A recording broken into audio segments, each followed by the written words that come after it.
It's so great to see so many people joining. It's one of our largest events ever. So delighted to see all of you all over the world and to see the growth in the interest of what we're doing.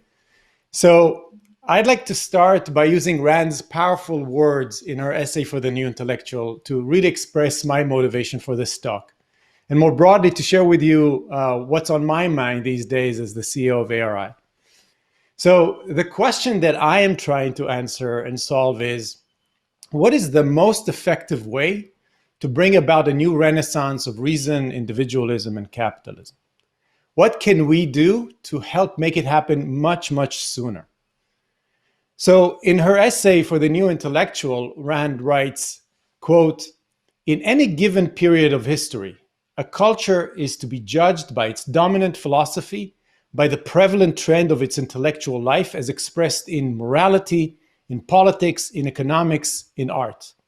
Professional intellectuals are the voice of a culture and are therefore its leaders, its integrators, and its bodyguards."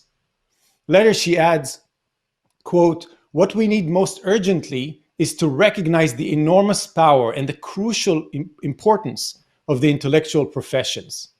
A culture cannot exist without a constant stream of ideas and the alert, independent minds who originate them. It cannot exist without a philosophy of life, without those who formulate it and express it.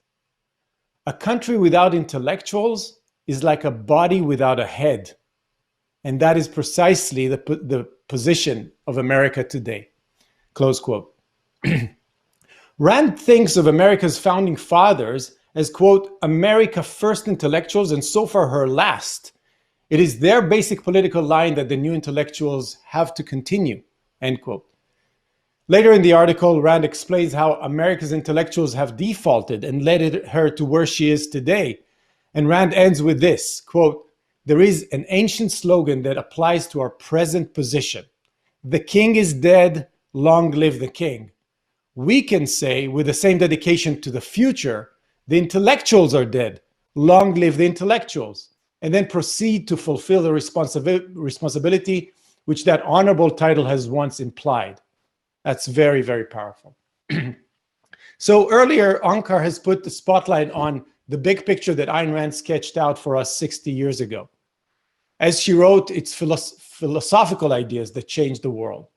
But those ideas don't just leap out of books and into people's minds. Those ideas have to be championed by culture's intellectuals. Those intellectuals set the agenda for a society and shape the course of history.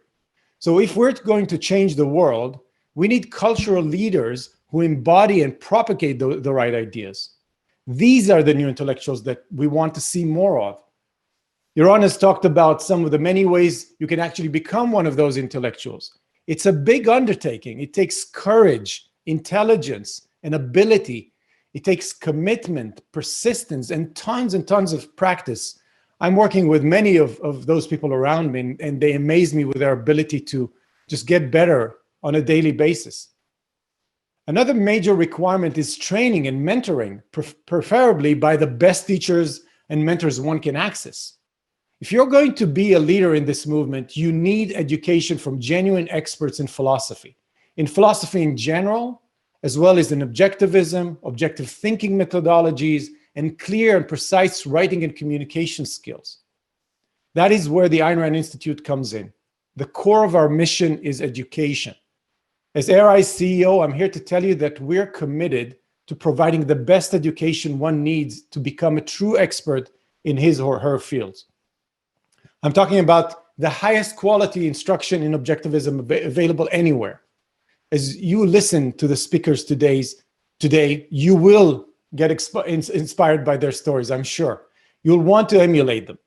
Hopefully, some of you will be encouraged to want to become philosophers like Tara Smith or Onkar Ghate, influencers like Yaron or Alex Epstein, intellectual professionals like John Allison or Matt Bateman. But how will that happen? How can you become one of those intellectual leaders? Well, first, you need to want it. And secondly, you should have a vision for a fulfilling and rewarding career. We can help with that second part. ARI is committed to helping the next generation of new intellectuals at every stage of their growth. That goal is central to our mission. You've heard the saying that all roads lead to Rome. Today at ARI, you might say that all roads lead to the Objectivist Academic Center, or OAC as we call it.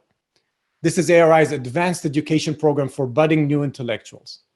If you're a high school or a college student, an undergrad or grad level, or even if you're outside of academia and you aspire to an intellectual career, you should consider OAC as a key step in your professional development. I come from the tech world, so it's easy for me to think of individuals as having mental operating systems. What OAC really gives you is an upgrade to your mental operating system, the way I see it. We can give you a firm understanding of the field of philosophy. We can help you integrate objectivist principles widely and deeply. We can enhance your ability to develop professionally in your own field, if it's not philosophy, by empowering your thinking methods, your ability to write and communicate clearly. We can even help you explore career options, empower your own personal path, and help with funding, scholarships, or even employment at ARI. We are looking to grow our team with more fellows and junior fellows. Lastly, we can connect you to a network of the finest objectivist intellectuals in the world. These are the people who can serve as mentors, who can help you with your own ongoing education and with navigating career options and alternatives. If your true passion is the world of ideas, don't give up on that passion. Stay true to it. And know that there are many people interested in helping you become the best that you can be. We need you, and we are willing to trade with you. Now, I want to say a few words to the rest of you here at the conference. There are many of you who have no intention of becoming philosophers, professors, or public intellectuals, but you also have a role in bringing about a cultural revolution. As Rand puts it in the same essay, quote, "The professional businessman and the professional intellectual came into existence together as brothers born of the Industrial Revolution," end quote. So first, selfishly, you should be interested in increasing your level of intellectuality and philosophical understanding, so you could become a better, more successful and fulfilled businessman or woman.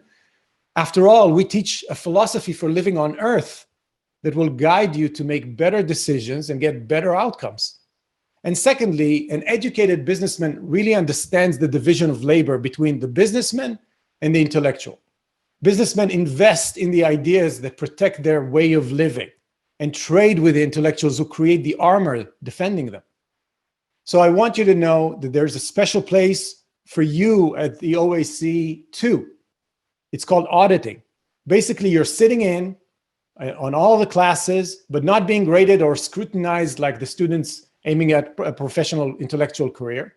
It's completely doable even with a full-time job. I'm doing it with a full-time job.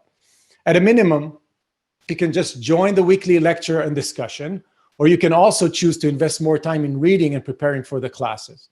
I've been an auditor, and so have many of my friends. You get access to all live classes and formal instruction that the graded students get.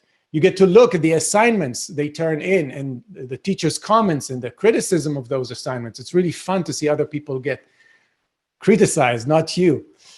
And you get one-on-one office hours with our philosophers and get to ask them all of your confused questions. It's much better than standing in a long line to a microphone at Ocon. So if you're a high school or a college student, if you're busy with your career or just enjoying your retirement even, talk to us and we can help you decide whether OAC is right for you. In my view, OAC is the best philosophy school in the world. And I mean the best philosophy and the best school. It's really the centerpiece of ARI's efforts to build a critical mass of intellectuals who can help move this culture in the right direction, which is something Yaron just mentioned. We need masses, hundreds and thousands. I urge you to discover the value of OAC to your life and to your future. And I'll close by quoting from a famous speech. For you who haven't read the book yet, I won't say whose speech, but I will say it at the end of Atlas Shrugged. Quote, "The world you desire can be won It exists, it's real, it's possible, it's yours. Thank you very much.